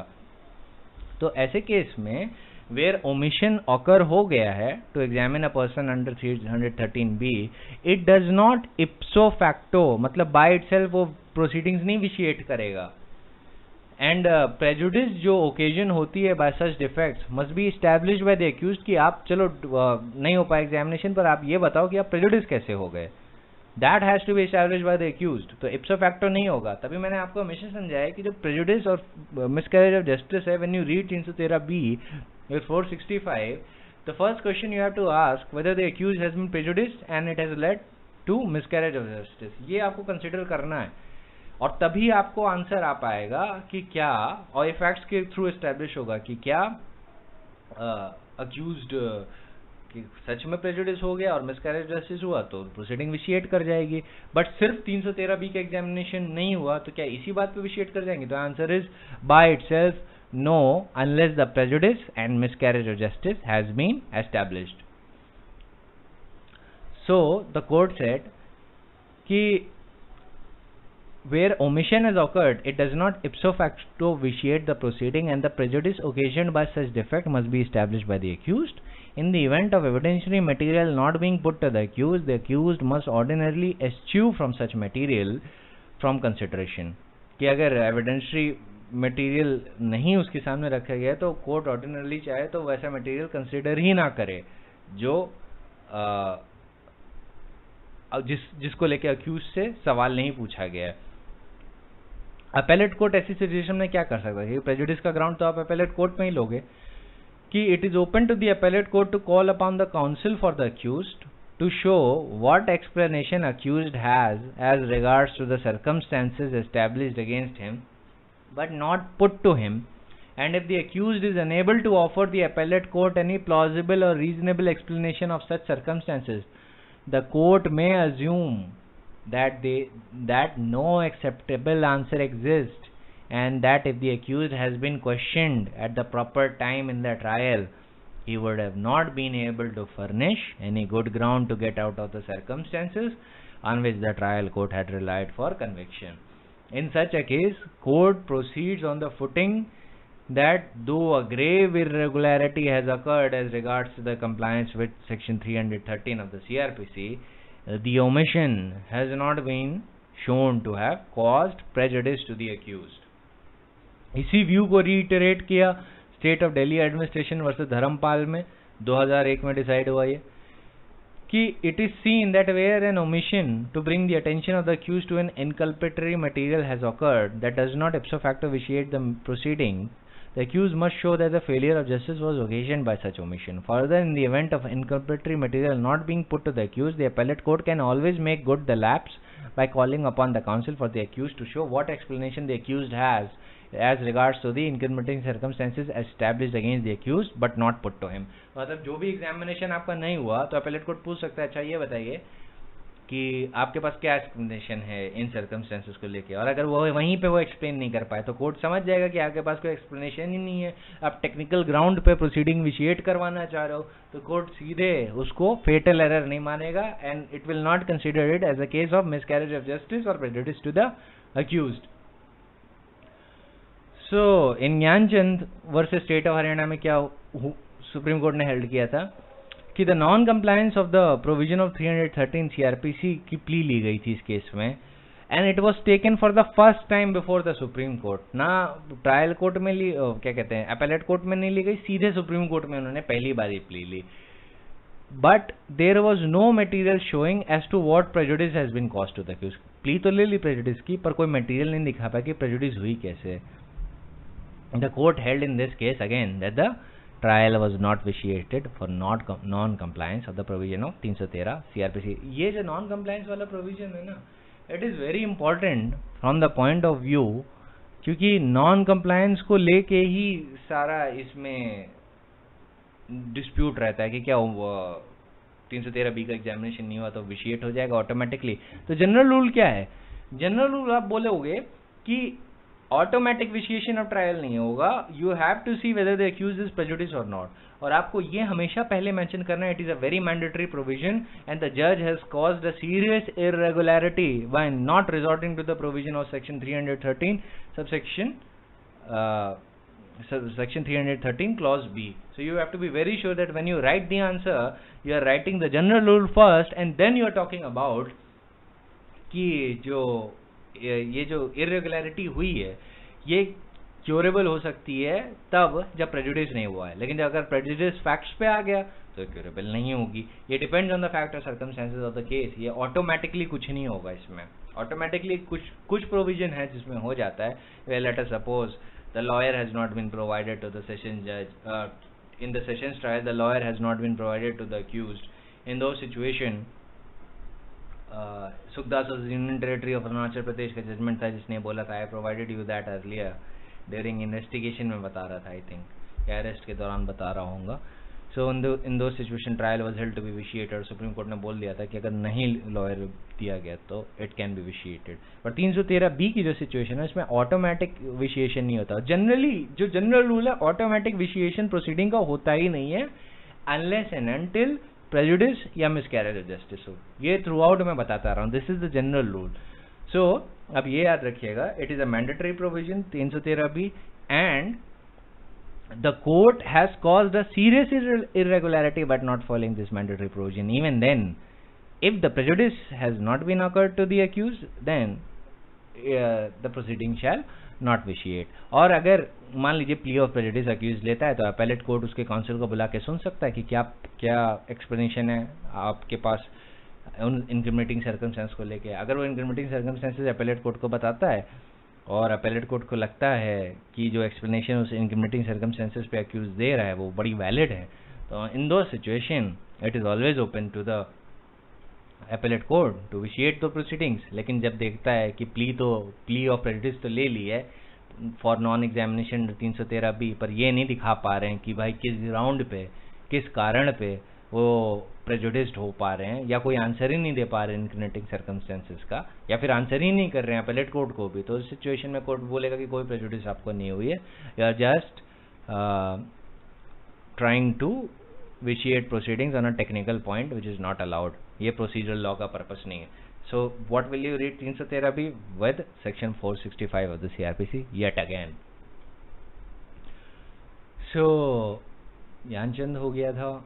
Now there is the case of nursing versus state of Haryana, जिसमें बोला गया था कि 313B का जो एग्जामिनेशन होता है वो एम्प्टी फॉर्मेलिटी नहीं होना चाहिए और कोई अनरीजनेबल प्रेजुडिस नहीं. जो प्रेजुडिस मान लीजिए कभी कभी तब हो सकती है जब मान लीजिए इस केस में क्या किया था कि बैलिस्टिक एक्सपर्ट की रिपोर्ट को लेके कुछ सवाल जवाब नहीं हुए थे और अक्यूज्ड ने सुप्रीम क्या कहते हैं अपीलेट कोर्ट में एक प्ली ली थी कि he has been prejudiced on the account of the omission to put question as to the opinion of ballistic expert which was relied upon by the trial court as well as the high court. So इसमें supreme court ने बोला था कि trial court should have been very careful in framing the questions and ensuring that all material evidences and incriminating circumstances were put to the accused. However, omission on the part of the court to put questions under 313 cannot inure for the benefit of the accused. Therefore, the matter is remitted back to the trial court for proceeding with the matter afresh from the stage of 313 of the CRPC. तो supreme court ने ये इस case में कहा कि merely because you have not been examined तो automatically आप ये मत समझ लीजिएगा कि आपको क्विट कर देंगे ऐसे बात पे. What we'll do in this case is remand the matter back to the trial court. तो ध्यान रखिएगा कि आप जब भी 313 के सवाल से डील करें तो ध्यान रखिए है तो मैंडेटरी प्रोविजन लेकिन इप्सो फैक्टो प्रोसीडिंग विशिएट नहीं कर जाती. क्योंकि अगर एरर कोई ऐसा है जो रेक्टिफाइबल है, जिसने प्रेजुडिस नहीं किया है अक्यूज्ड को और मिसकैरेज ऑफ जस्टिस नहीं किया है, then again it will be not treated as a incurable irregularity, rather it will be a curable irregularity. ठीक है, तो ये बस मेन चीज याद रखिएगा. टोटल इस पूरे केस लॉ जो मैंने आपको दिए हैं, इसमें 10 से 12 पॉइंट बनेंगे. वो 10 से 12 पॉइंट आपको हमेशा अपने दिमाग में याद रखने रिगार्डिंग 313, तो आपका वो हमेशा बहुत क्लियर रहेगा. एक चीज याद रखिएगा कि बेल ऑर्डर में मान लीजिए प्लीडर ने कुछ एडमिशन बताई, तो बेल ऑर्डर के बेसिस पे आप जो है ना उसको क्वेश्चन नहीं करें अक्यूज्ड को, ऑलवेज रिमेंबर दैट. और एक और इम्पोर्टेंट चीज याद रखिए कि जनरल प्रिजम्पशन है कि प्लीडर हर वो काम ऑथराइज्ड करने के लिए है जो अक्यूज्ड खुद कर सकता है, जिसको वो रिप्रेजेंट कर रहा है. लेकिन 313B के एग्जामिनेशन के पर्पस के लिए आप प्लीडर को नहीं एग्जामिन करेंगे, आप अक्यूज्ड को पर्सनली एग्जामिन करेंगे. ठीक है, एक बार ये पॉइंट उठा था सुप्रीम कोर्ट में, since the pleader is also authorised to appear on behalf of the accused, और प्रिंसिपल ये है कि pleader can do all the acts which accused himself can do. तो ऐसे केस में प्लीडर का भी एग्जामिनेशन हो सकता है, क्योंकि प्लीडर जनरली कहते थे कि हम अगर एग्जामिनेशन करवाएंगे तो हम ज़्यादा अच्छे से जवाब दे देंगे. इसको सुप्रीम कोर्ट ने कहा नहीं, पर्सनली अक्यूज्ड ही बात करेगा, प्लीडर नहीं करेगा. ठीक है, तो ये Bibhuti Bhushan Das Gupta versus state of West Bengal का केस है इस बात पे. एक सवाल आता है कि मान लीजिए एग्जामिनेशन इम्प्रॉपर हो गया, तो क्या ये ग्राउंड है सेटिंग असाइड द कन्विक्शन का? तो आंसर इज नो. SC बाहरी versus state of Bihar 1994 supreme court, उसमें सीधे बोला था सुप्रीम कोर्ट ने कि defective or improper examination is no ground for setting aside the conviction of the accused unless it has resulted in prejudice to the accused. तो आप हमेशा याद रखिएगा irregularities which vitiate the proceeding आप किन grounds पे consider करेंगे. आप हमेशा पहला सवाल आपका ये होगा कि whether the prejudice has been caused to the accused or whether it has caused the miscarriage of justice. These are the twin tests. इसी twin test पे सब टिका हुआ है. All right.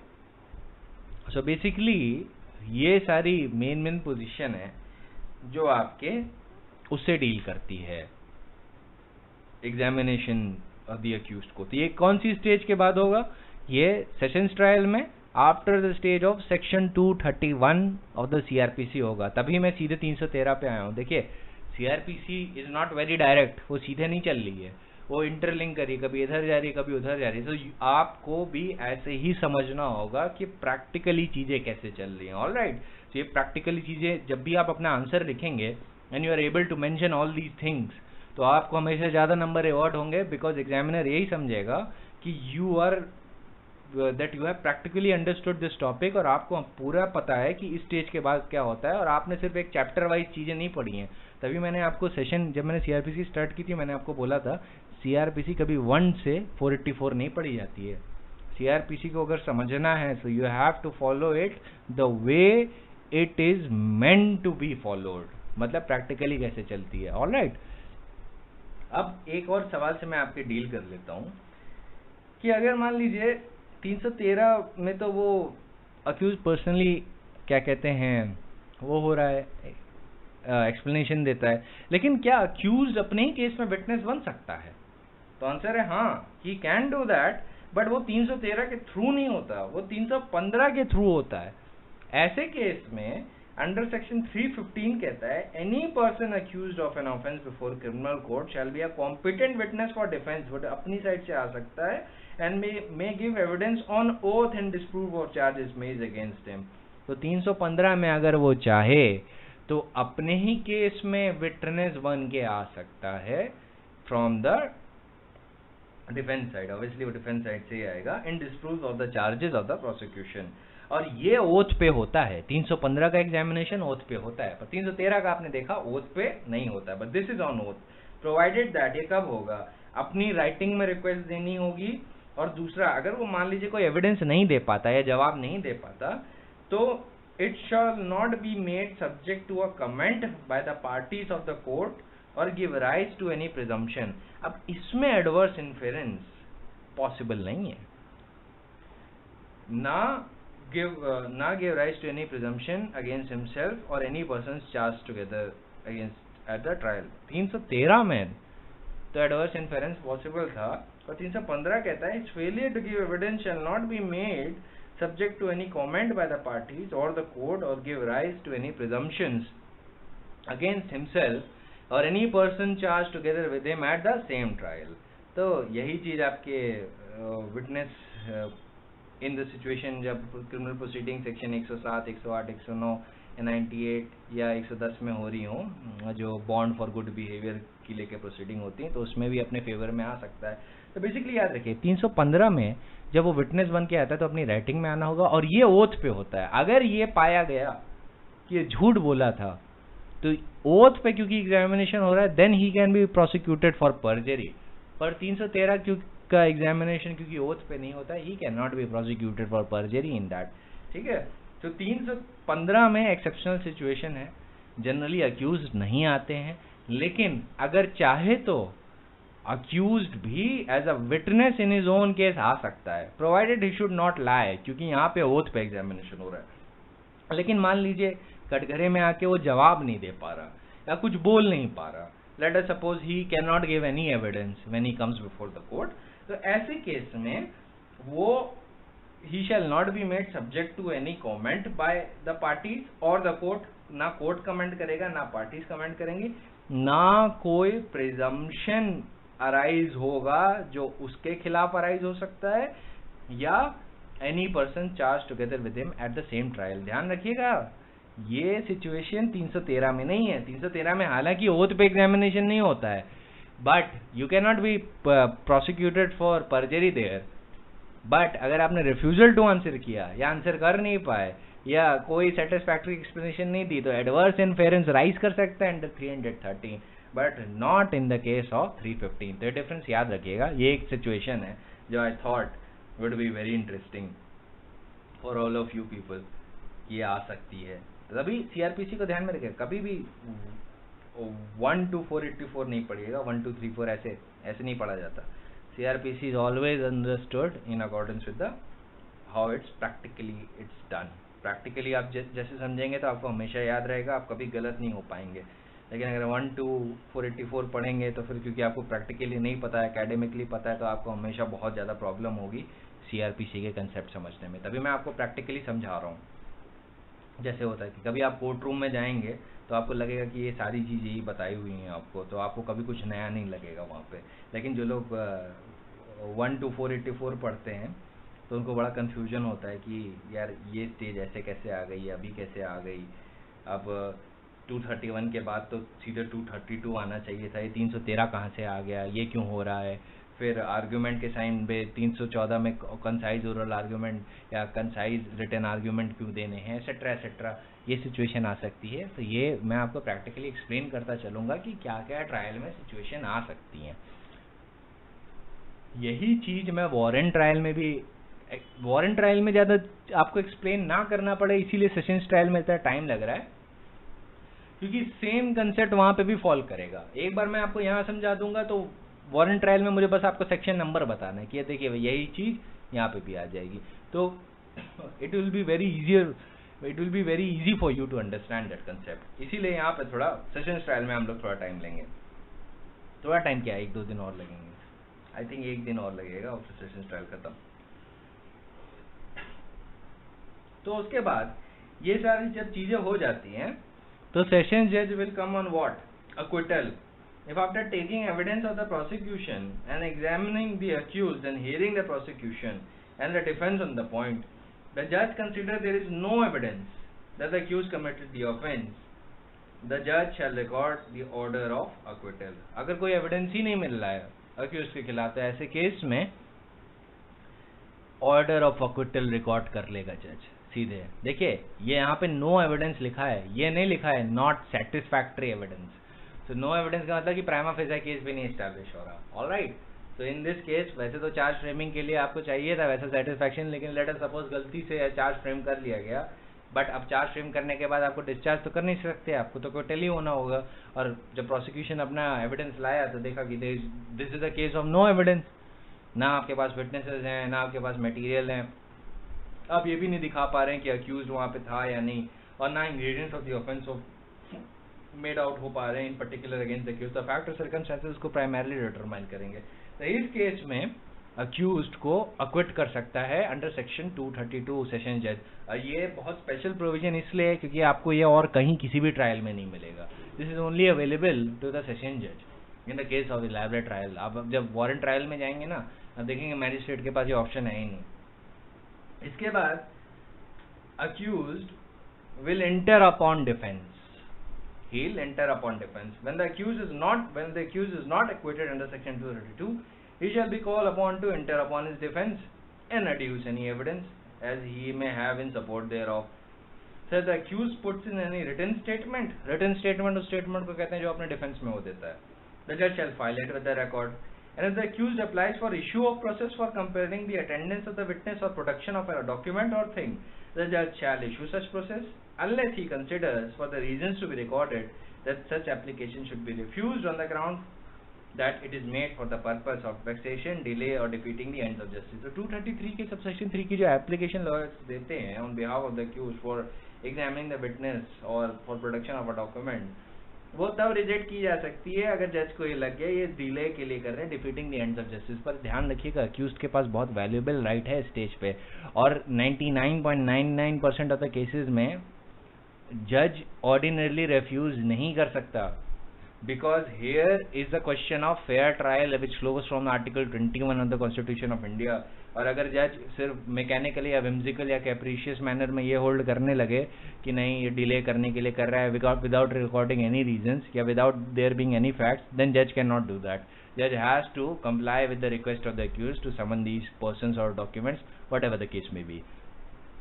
तो ये हमेशा ध्यान रखिएगा कि जनरली ये होता है कि court complies with the request of the accused, but in exceptional scenarios जहाँ पे फैक्ट्स ऐसे हैं कि बार बार एक ही चीज को बुला रहे हो हैरेस करने के लिए, बार बार एक ही चीज को समन करवा रहे हो और जानते हुए भी कि ये जो डॉक्यूमेंट है ये केस को हेल्प नहीं करेगा, तब भी आप उसको बुलाना चाहते हो, तो ऐसे केस में जज आफ्टर रिकॉर्डिंग सब्सटैंशियल रीजंस कि क्यों वो ऐसा व्यू होल्ड करता है तब वो रिजेक्ट कर सकता है। ऑलराइट, सो ये कभी भी इन ग्राउंड्स को देख के ऐसा मत समझ लीजिएगा they are very wide grounds. ये ग्राउंड्स तब फोर्स में आते हैं व्हेन द सिचुएशंस जो एनविसेज कर रहे हैं वो फैक्ट्स द्वारा एस्टैब्लिश्ड हो। Without facts being established on two situations you can not resort to the exceptional situations जिसमें आपकी request for issue of process for compelling attendance of witness और प्रोडक्शन ऑफ अ डॉक्यूमेंट और thing reject हो सकती है। Exceptional situation है वेक्सेशन, delay और defeating the ends of justice. ये लेकिन तब होंगी जब प्रॉपरली मटेरियल ऑन रिकॉर्ड दिखाए कि accused in all probability is doing that for delaying the trial और defeating the ends of justice. तो अब यहाँ पे ट्रायल के ही दौरान दो और बड़े इश्यूज आते हैं एडजर्नमेंट के। ऑलराइट, एडजर्नमेंट का है आपका 309 में है, और फिर आपका आएगा कोर्ट विटनेस का भी इशू इसी स्टेज पे आएगा कि हो सकता है कोर्ट को कोई लगे कि विटनेस मुझे बुलाना चाहिए। याद होगा पिछले सेशन में मैंने बोला था कि आप प्रोसिक्यूशन को तो कंडक्ट नहीं करवाओ, बोल सकता कि अपना विटनेस इस तरीके से बुलाओ क्योंकि that would amount to conducting the prosecution, लेकिन कोर्ट चाहे तो कोर्ट विटनेस तो बुला सकता है ना। तो कोर्ट विटनेस की क्या क्राइटेरिया है, व्हाट आर इट्स नुआंसेस, तो कल हम 233 के साथ उसको डील करेंगे। That is the final important thing जो उसके साथ डील होगी, और उसके साथ कुछ इंटरलिंकिंग ऑफ सेक्शन करेंगे under section I think 291, 292, 293 and 294 of the CRPC। उसके साथ थोड़ा इंटरलिंकिंग करेंगे and then will come to the I think उसके बाद सेशन ट्रायल कल ही खत्म हो जाएगा। कल session trial in all probability खत्म हो जाएगा एंड देन वारंट ट्रायल भी बहुत जल्दी खत्म हो जाएगा। फिर एक एक दिन के ही टॉपिक्स रह जाएंगे, warrant trial, summon trials, then summary trial,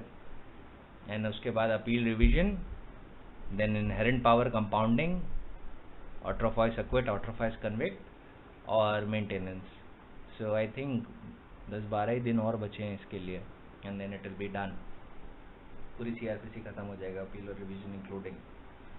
सो ऑलवेज रिमेंबर कि ये जो प्रोविजंस हैं they are have to be read along with the other provision of CRPC, तभी मैं बता रहा हूँ।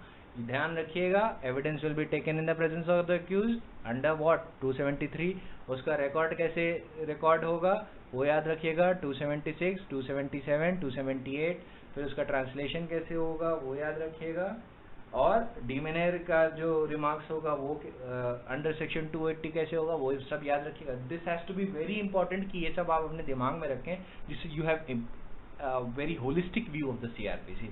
ऐसे ही तो पता चलेगा आप सीआरपीसी पे एक्सपर्ट हैं. Without understanding all these points and by merely reading the chapter आप कभी भी सीआरपीसी को ढंग से नहीं समझ पाएंगे, अनलेस एंड अनटिल आपको इंटरलिंकिंग की एबिलिटी है.